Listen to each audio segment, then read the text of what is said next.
It's early in the morning. Well, early for me. It's not even morning for many people. I got a I got a crap ton of stuff to do. Yeah, it's a real quantity. A scientific term, yes, indeed. And I need to do it. Might as well try to film some of it. I got requests. I got stuff to make on the side. I got plans for books. I got to travel around and go to a bunch of nap-ins next year. I'm making a list this year. Once I complete my list, I'll let you know. Well, I'll post it. Next year, I hope I can do more of a tour of the nap-ins. We'll see. I know I want to go to Letchworth. A lot of times I go to the Tennessee Classic in Tennessee, a little bit north of Nashville. And then I go to the Brady Nap-In, which it's now called the Brady Nap-In. I think it used to be called an Atlanta Nap-In. Anyway, a lot of driving. It's not too expensive, comparatively speaking, if I live in my van and do the van life thing, which is actually pretty fun. It's good. It's nice. I like it. I learned about the van life through the internet. Oh, yes. Good old internet. It's good for something. Convert your van into your little RV. Although the only conversion I made was sticking a spare tire on top. A full-size spare.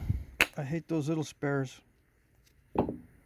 Miniature pieces of junk. Anyway, I don't know if you can tell, I'm not a morning person. I posted the auction. I was not enthusiastic. I reviewed the video and I go, I don't know, should I retape this? Should I retape the auction video because I sound like I just rolled out of bed, which is exactly what I did. I stay up late, get up late. I am not Ben Franklin.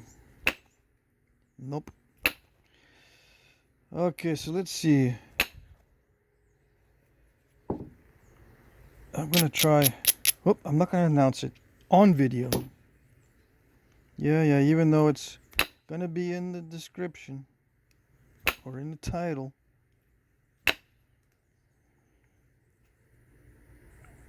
I guess I'm stupid-stitious in that way. Don't want to jinx myself. When I was little, we used to say, stupid-stitious. One of the superstitions was carrying a rabbit's foot around in your pocket. I carried a rabbit's foot for good luck. You could buy them at the convenience store as a keychain. Of course, they don't do that these days. It's not proper, I suppose, right?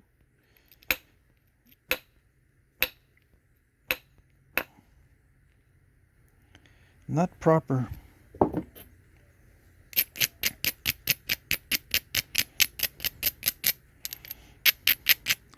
Suppose talking about politics on these videos is not proper either, huh? Yeah. Well, my take on that is something I told my son. One of my sons and I discuss a lot of politics and stuff.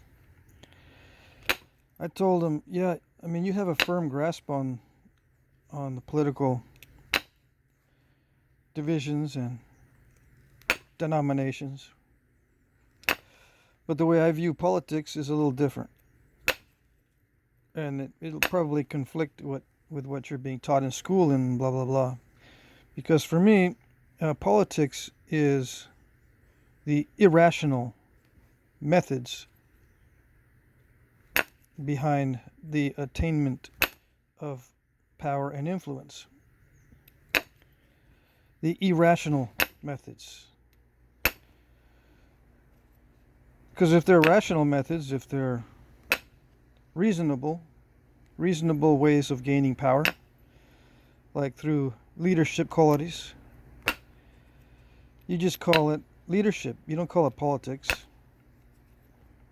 Politics for me is the irrational side of the struggle for power. He looked at me kind of funny, and yeah, well, okay. And all right, so time went by. Time goes by. He comes up to me. He says, "Dad, did you know they're doing this stupid stuff over here in this country? I didn't even know they could do that. Yada yada yada." I said, "Yeah, it's probably politics. As a result of politics." Well, the political party system in that country is blah blah blah, and they believe in blah blah blah. The ideologies are blah blah blah. I said, hold on. I know, yeah, you're correct, but the problems exist because of the irrational actors, the irrational methods of obtaining power. Usually, and this is important, I told him, usually for short-term gain. It's not a long-term strategy in many cases, if it's not going well. They don't care if it's not going well. If they have short-term gain, the irrational actors are all for it. Short-term gain is just as good as any gain. It is a gain. There are irrational actors and unmentionables out there that as long as they're winning, even if it's short term, they can breathe a sigh of relief. Yeah, it's gonna eventually crash this, but right now we're riding high, so feels so good. That's the irrational actors influencing what's going on. That's what I call politics. And he just goes, okay, yeah. But did you know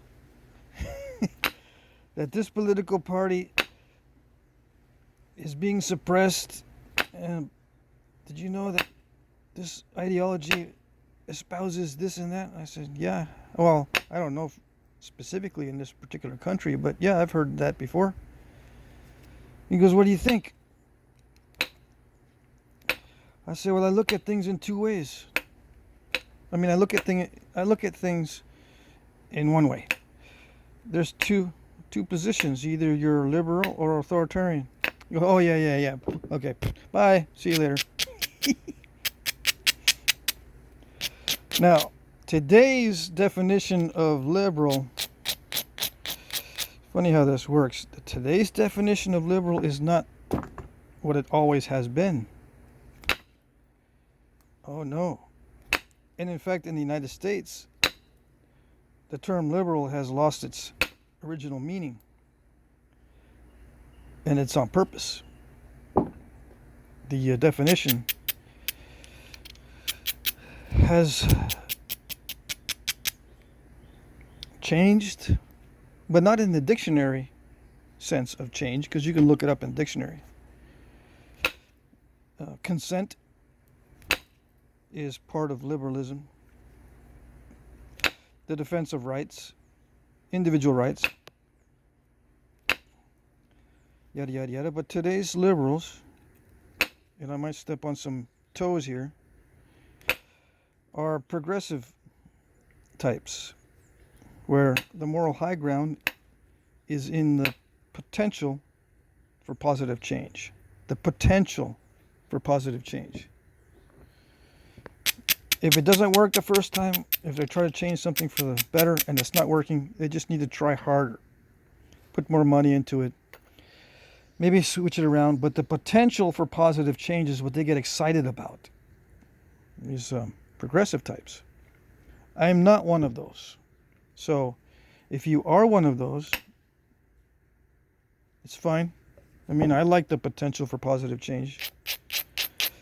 But if it doesn't work, I don't keep doing it. I don't keep talking about it. Yeah, it'd be great if everyone had free fuel. Would it be great? Well, to me, a free fuel would be to just go in your backyard, collect your fuel. It would be privately owned, right? No one would take it away from you. You'd have the free fuel in your backyard in the form of something like solar power, maybe, or firewood. Yeah, I'm all for that. But if it costs someone else to give it to me, not so fast. Not so fast.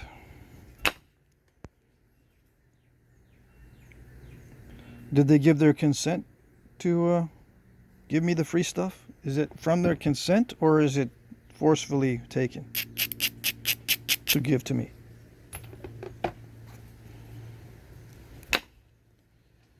Well, it doesn't have to be by consent, as long as it's beneficial, has a potential benefit.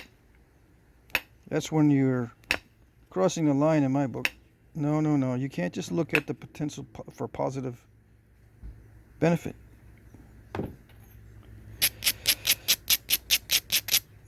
People have to give consent. Are you stepping on anyone to do it? Blah, blah, blah. And I have discussions like that with my sons, are the ones that are interested in politics. So yes, I've had many discussions of that. I've talked about it. I'm talking about it in my videos a little bit. I'm not going to talk about it a whole lot or make it the focus of my videos. But I'll probably get some pushback, which is fine. I actually value the pushback. I want to know what's going on.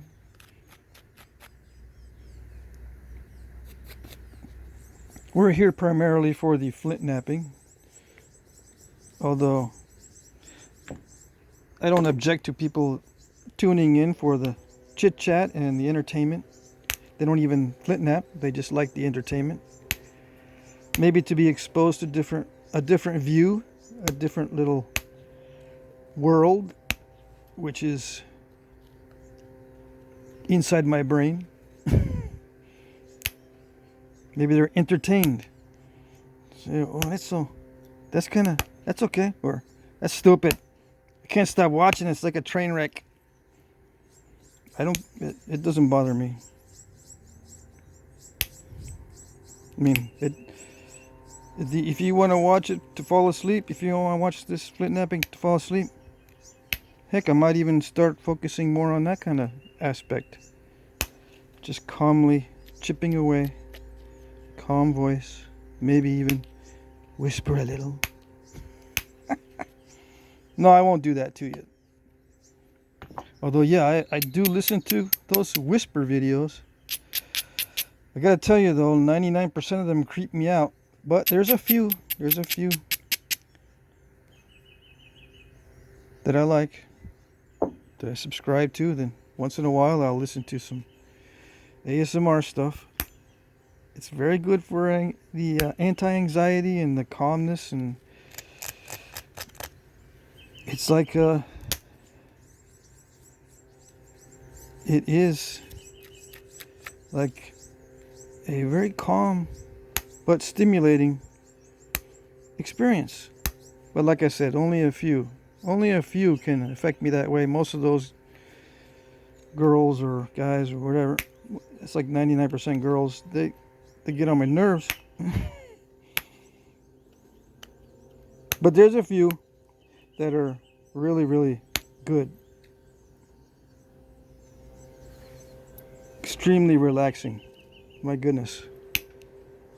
I can go more into the relaxing aspect, but I don't know if I want to be focused primarily on what sells, because that's kind of not where I want to go.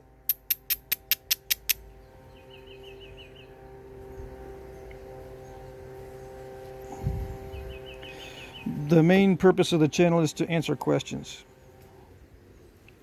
about Flint napping. and maybe about primitive skills in general. Split napping specifically and primitive skills in general. I'll add some more stuff in. Like I'll be adding more stuff. I've already done hafting and pigments and paints. Maybe some bow and arrow shooting and that lateral dart shooting. You know, I've added those into my channel every now and then. But I'm taking a deep dive into flint napping because I'm not fully versed in all types of flint napping.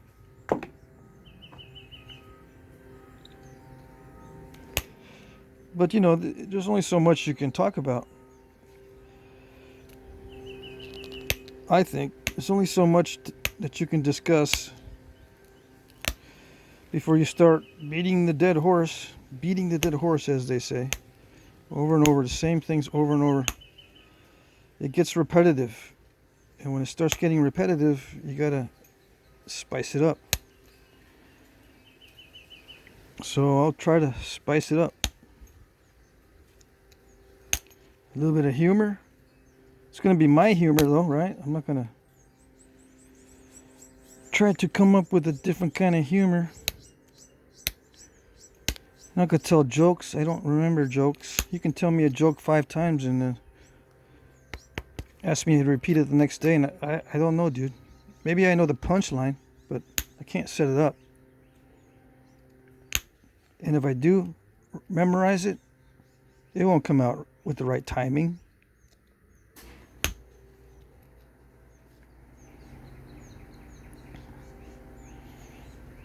Right? I could do these 2 guys walk into a bar type jokes.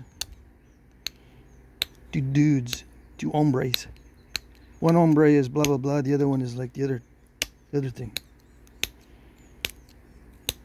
Hombre says to the bartender, blah blah blah. Bartender says blah blah blah. And you laugh. I've heard many of those jokes and I can't remember a single one. Except one.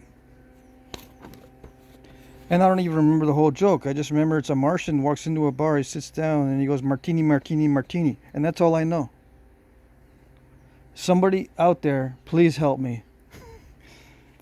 What's the rest of that joke? What's the rest of the martini, martini, martini? Because I heard that when I was little and it stuck in my head.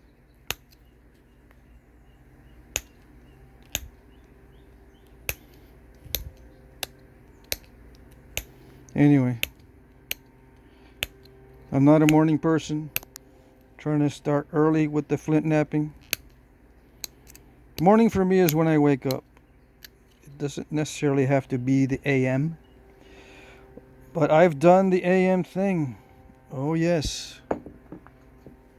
I was in the military for a little while.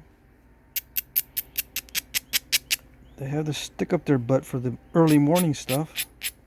I was also doing a paper route. This is not a little kid's paper route. This is a serious adult paper route. I had to show up to the station at, 3:30 in the morning? Even on Sundays, especially on Sundays, for the big old fat Sunday paper. At least they used to be big and fat. They might still be, because they're usually that's where you put the ads. So I know about the early morning stuff. I've done the pre-dawn hours thing for many years.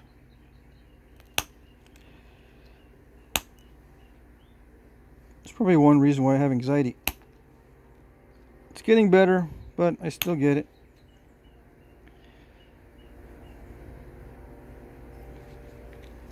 I'm starting to sweat right now just thinking about the early morning hours. Getting up. Sneaking out of the house, hopefully don't wake anybody up, especially the kids. Wake up the kids like, golly, they woke up.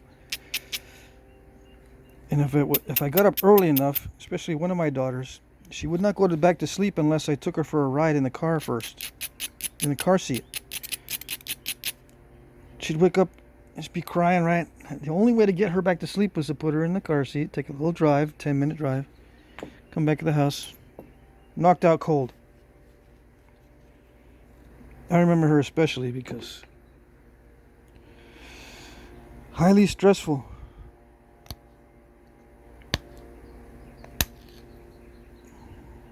Of course, they become fond memories. I remember exactly how she would sound, that little cry that would get you to do anything. My goodness. If you don't have kids, you don't know about the crying thing. You don't know that it actually affects you down to the core. The baby's crying. If you're a parent, that crying gets you. It goes down into your core and grabs on to whatever's down there with an iron grip and starts to yank it out. And you're going, holy moly, I can't resist moving. I have to react. Yeah. Anyway, take her for a ride. She was out cold. Then I can go to work. Go to the paper route or whatever. If I woke her up by accident. So I'm tiptoeing everywhere. And after many months, sometimes years of tiptoeing, being quiet, you start doing that as a part of your personality. Why are you whispering? Why are you so quiet? Why are you trying to avoid these noises? You say to yourself, you catch yourself a little bit sometimes. Sometimes someone will notice. I can't hear you, dude. Yeah, it's a habit. I have to be very, very quiet. When it sounds quiet, I'm also quiet. Yes. Because there's somebody sleeping somewhere.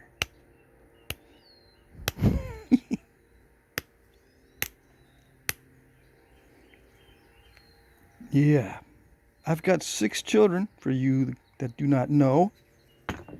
They're all grown up. The youngest are 18. Maybe that's not fully grown up, but it's close enough. We're empty nesters. Well, I don't know if that's I don't know if that's the proper word for it. All the kids, except for one, has moved out of the house. I've moved out of the house. I'm no longer married. I'm doing the van life thing. I have 2 daughters in college. 2 daughters working their buns off. They're working and working and working. One of them went to college for a little while but didn't like it. Same with me. I didn't like college. It was not a pleasant experience. Let me just put it that way. For me, it was torture. I liked the subject matter, but the way it was done, it's like, okay, pick your favorite food, right? Let's say you like parfaits. It's a Shrek reference. Let's say you like parfaits. It's your favorite. I could eat parfaits for the rest of my life. And then you go somewhere where you are forced to eat parfaits every day. Every day. Yeah, okay, fine. I can live with that. I can eat a parfait every day. No. Not just that. You have to not only eat a parfait, you have to eat many of various types. You don't really have a choice. And you need to eat it as fast as possible. Each time. No excuses. Cannot linger. You have to eat it, process it, get it out of your system. Next. In a continual cycle. Very, very fast. That's what college was like for me. It gets to the point where you don't really want to eat a parfait anymore. It's funny how that works, huh? Now, there are some people, that's the way they eat parfaits. Extremely fast. Give me another one. Get it processed. Get it out. Next. Oh, I love it. That's how I eat.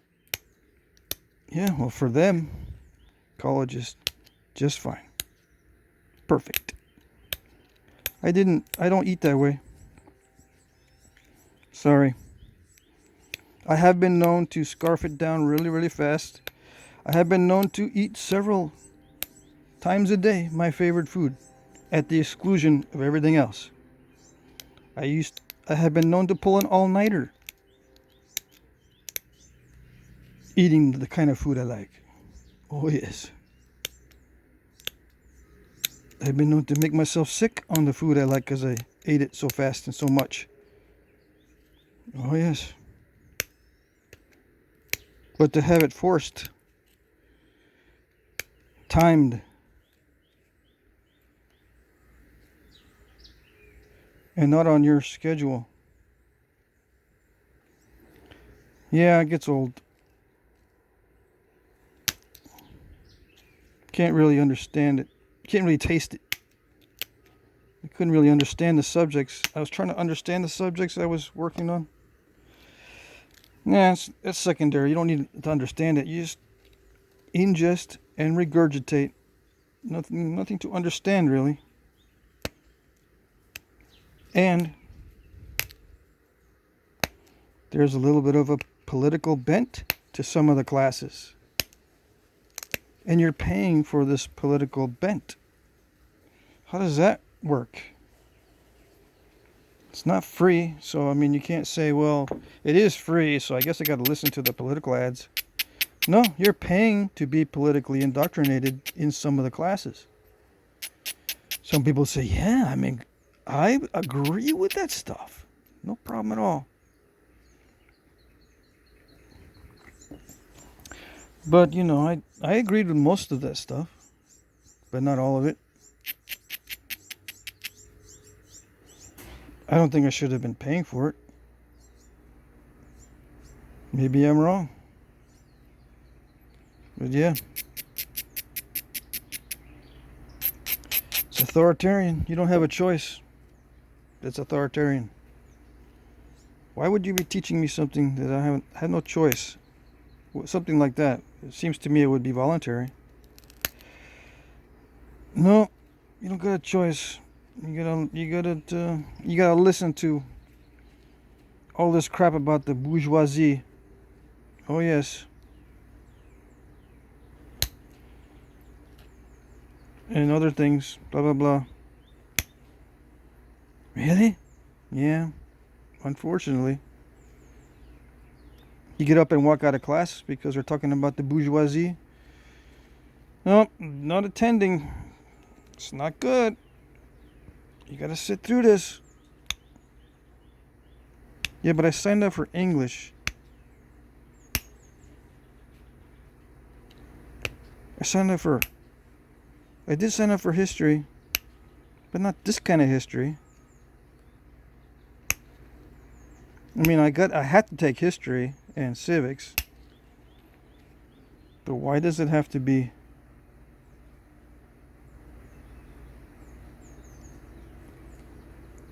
something that should have been called Political Doctrine 101 instead of History 101? Why don't you call it what it is?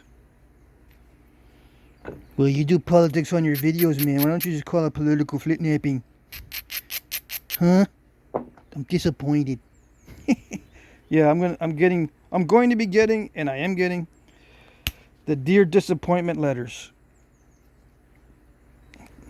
Dear Jack Crafty, I am highly disappointed. Blah, blah,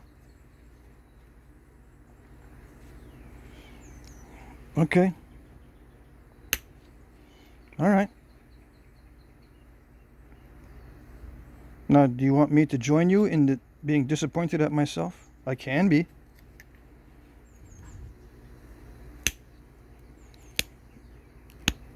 No, I want you to stop.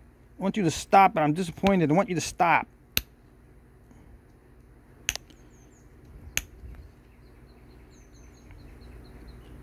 Yeah.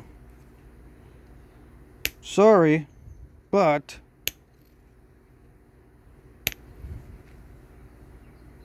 I'm not going to stop. Why? It's my channel, I can do what I want to.